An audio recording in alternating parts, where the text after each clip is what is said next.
Okay, now coming to unit 3, which consists of lipids, that is fats. So first we'll do the classification.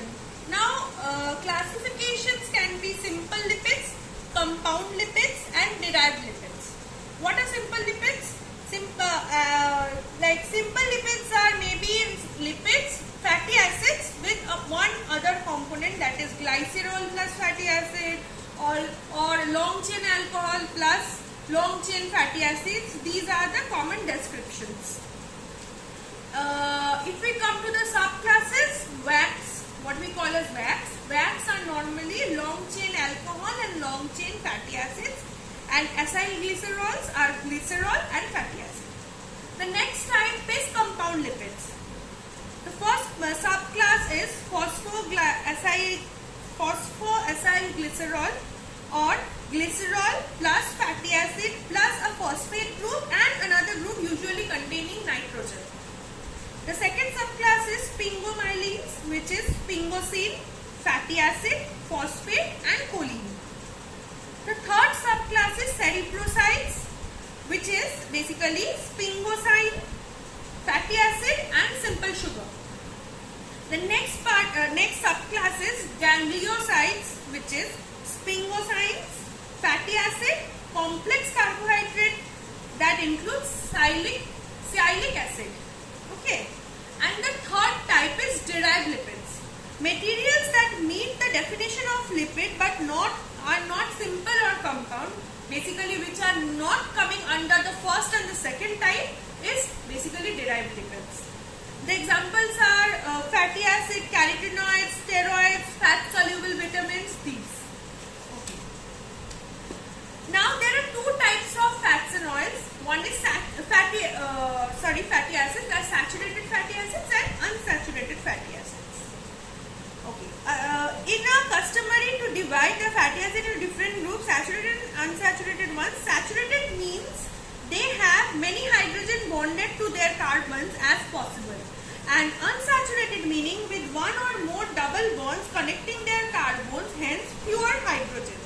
So you get the difference. One contains more number of hydrogen and one has double bonds but lesser amount of hydrogen into it. Okay. There is certain other thing with other derivation or other, not derivation, basically there are certain other classifications of fats which we traditionally maintain. As the name suggests, the division goes like this. There are milk fats. Basically milk fats are the fats coming from milk or the casein part, lactose part maybe. Lauric fats, which is basically from palm. The palm oil comes under lauric fats. Vegetable butters, that is vanaspati, which we normally refer as vanaspati in our nutritive value count. Oleic acid and linoleic acid, or these type of fats which comes from sunflower, safflower, sesame oils, these type of things. Linoleic acid, which comes from mustard, soya bean, rapeseed, flaxseed, that is from oil seeds. And animal fats, that comes from mutton or maybe some kinds of fish with thicker like fat layer, and marine oils. Basically animal fats are divided into the marine fat and the ones from the animals which stays in the land. So if we divide it, some comes from the chicken or mutton and some from the marine fishes. Now coming to the functional properties, basically there are unsaturated fatty acid and polyunsaturated fatty acids, which we commonly see in oil commercial advertisements. They say that MUFA or TUFA, that is monounsaturated fatty acids or polyunsaturated fatty acids, and other than that they say, not they, but saturated fatty acids is the type. So prevalent saturated fatty acids are lauric acid, myristic acid, palmitic acid, stearic acid, and monounsaturated fatty acids example may be oleic acid and erucic acid, and polyunsaturated fatty acid examples may be linoleic acid and linoleic acid. Don't be confused because there are two types of things. One is linoleic and one is linolenic. N comes in between. The only difference is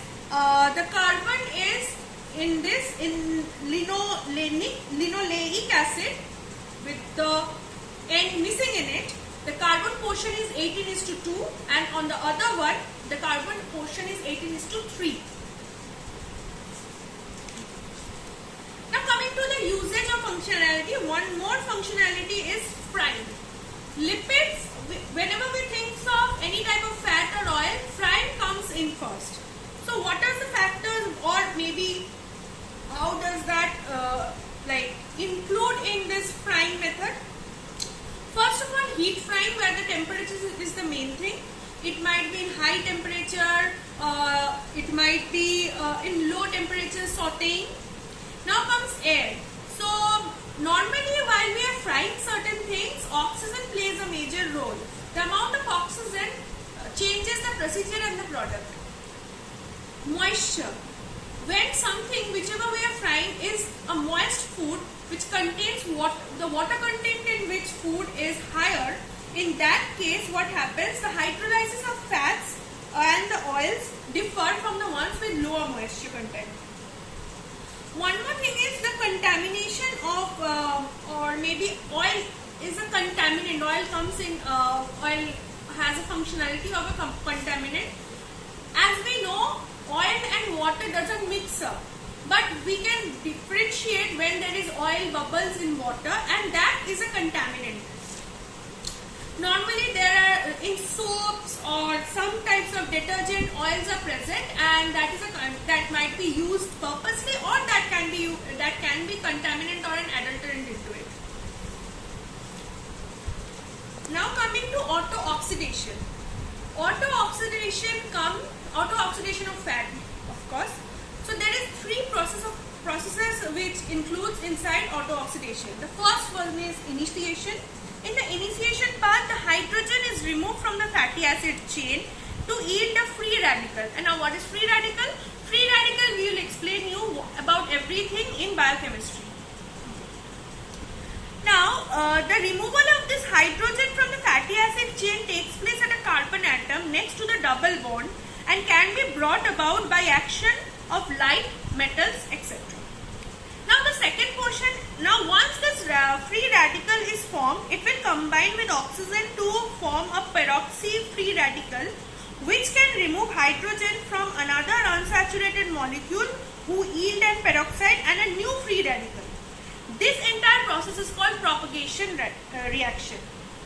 The propagation can be followed by termination if the free radical react with themselves to yield non-active products. This is called termination. That means the entire auto-oxidation process is coming to an end. There is a diagrammatic representation in page number 85 of your food science book. So you can go through it, and this thing is explained in a diagrammatic manner so that it will be easier for you to understand. Now there are certain factors which normally affect the lipid oxidation. That can be fatty acid composition, oxygen concentration, temperature, surface area in which this thing is happening, moisture, and pro-oxidants. Okay. One more thing we come to is lipolysis. What is lipolysis? Hydrolysis of ester bonds in the lipids are called lipolysis. As the name suggests, lipolysis, if we break down, lipid breakdown is known as lipolysis, as lysis means breakdown. Now coming to thermal decomposition. So while we go through the thermal decomposition of fats and oils, from fats and oils it is broken down into saturated and unsaturated fatty acids. Now the saturated portion with thermolytic reaction becomes acid hydrocarbons, propanol and acrolein ketones. And after the thermolytic reactions, the O2 part goes to the long chain alkaline aldehyde ketone and lactones. In case of unsaturated fatty acids, the thermolytic reactions, the products from the thermolytic reactions are acyclic and cyclic dimers. There is a very common thing in this COVID scenario. We do a test named as D-dimer test, and which suggests us the amount of coagulation or the amount of thickening of blood which has happened due to COVID reaction. So basically this entire process is an example that I am giving you. This entire process happens due to the unsaturated fatty acids present in our blood. And for that we can determine the cyclic dimers present, and that way we can determine how far has the infection reduced or how far has the infection caused damage inside our lungs. This is just an example in this present scenario. Okay, the O2 from the unsaturated fatty acids are volatile and dimeric products of auto-oxidation. Okay. There is also an antioxidant effect of lipids. Like I told in the previous chapter, all types of nutrients have some less and more kind of an antioxidant effect. And the characteristics are tocopherols. Normally primary antioxidants are tocopherols, butylated hydroxyanisole, that is BHA, which we normally know as tertiary butyl hydroquinone, that is TBHQ. So that way we come to an end of unit 3, and again the same thing which I will be repeating is, if you face any doubt, I know this is very difficult because I would be needing a blackboard to explain all these types, because food chemistry is nothing to be done via video. I know you will be facing certain doubts and you need to be addressed with that. Please come to us in this WhatsApp group with all your doubts. Thank you.